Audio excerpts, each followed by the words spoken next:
Hello hi नमस्कार. हा 2 दिवसाचा मिळून एक ब्लॉग केला आहे. ते बड्डेच्या दिवशीचा पण आहे. थोडा तयार वगैरे झाली. दुसऱ्या दिवशीचा उजडला तेव्हा इथे आम्ही नाश्ता करत होतो. आमच्या सासूबाईंना इडली खूप आवडते, त्यासाठी मी मग भिजत टाकलेलं, मग वाटले इडली वगैरे केले. मग इथे सगळेजण बसलेलो खायला. म्हटलं चला ते व्हिडिओमध्ये कॅप्चर करूया, आठवण असते एक शेवटपर्यंत म्हणून. ते परी, त्रिशा, मनू, आई नाश्ता करत होत्या. मग मी व्हिडिओ घेत होते. आईला माहीत नव्हतं व्हिडिओ घेताना.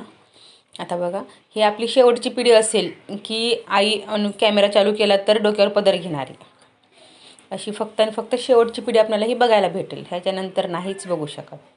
डोक्यावर पदर घ्यायचे सगळेजण विसरलेले आहेत, पण आपली आताची सध्याची आई म्हणा, सासू म्हणा, त्या कधीच नाही विसरत. तिला पण यायचं होतं कॅमेरामध्ये, म्हणून ती येते. मला घे मम्मा. चला भेटूया नेक्स्ट व्हिडिओमध्ये. बाय.